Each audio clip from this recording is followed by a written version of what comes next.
Assalamualaikum warahmatullahi wabarakatuh. Perkenalkan, nama saya Hilda Wahya Anggreni dengan NIM 124010440. Di sini saya akan menjawab soal pertanyaan UAS mata kuliah Kewirausahaan Pendidikan yang diampu oleh Ibu Dr. Misdah SAG MPD. Baik, pertanyaan pertama, jelaskan oleh saudara urgensi pendidikan kewirausahaan dalam membentuk kemandirian peserta didik. Jawabannya, urgensi pendidikan kewirausahaan dalam membentuk kemandirian peserta didik sangat penting karena pendidikan ini tidak hanya berfokus pada kemampuan mencari keuntungan, tetapi pada pembentukan sikap dan karakter mandiri. Melalui pendidikan kewirausahaan ini, peserta didik dilatih untuk berpikir kreatif dan inovatif, berani mengambil keputusan, serta mampu memecahkan masalah secara mandiri. Proses ini juga menumbuhkan rasa percaya diri, tanggung jawab, dan ketahanan mental dalam menghadapi tantangan.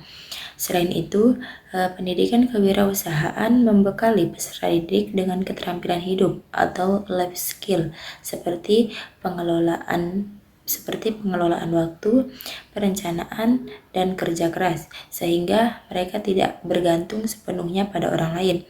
Dengan demikian, pendidikan kewirausahaan menjadi sarana strategi dalam menyiapkan peserta didik agar mampu mandiri secara sikap, keterampilan, dan pola pikir, baik dalam dunia pendidikan maupun kehidupan bermasyarakat. Selanjutnya, pertanyaan nomor 2, sebutkan 4 dari 12 strategi pembelajaran kewirausahaan yang paling efektif menurut saudara dengan mengungkapkan beberapa alasan yang tepat. Baik, jawabannya, yang pertama ada project based learning atau pembelajaran berbasis proyek. Strategi ini efektif karena peserta didik belajar langsung melalui praktik nyata seperti membuat produk atau merancang usaha sederhana. Peserta didik dilatih untuk merencanakan, bekerja mandiri maupun kelompok, mengambil keputusan, serta bertanggung jawab terhadap hasil kerja. Hal ini sangat relevan untuk menumbuhkan jiwa wirausahaan yang kreatif dan mandiri.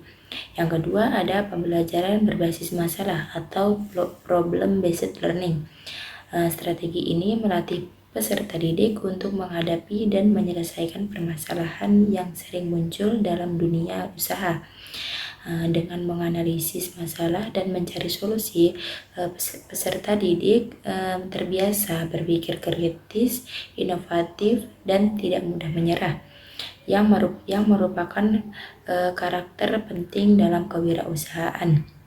Yang ketiga ada simulasi dan praktik usaha. Melalui simulasi jual beli atau praktik usaha kecil di sekolah, peserta didik memperoleh pengalaman langsung tentang proses kewirausahaan. Strategi ini efektif karena peserta didik dapat memahami risiko, keuntungan, dan etika usaha secara nyata, sehingga pembelajaran tidak bersifat teoritis semata. Yang terakhir, yang keempat ada pembelajaran kontekstual atau contextual teaching and learning. Strategi ini mengaitkan materi kewirausahaan dengan kehidupan sehari-hari peserta didik. Dengan konteks yang dekat dengan lingkungan mereka, peserta didik lebih mudah memahami konsep kewirausahaan dan termotivasi untuk menerapkannya secara mandiri dalam kehidupan nyata.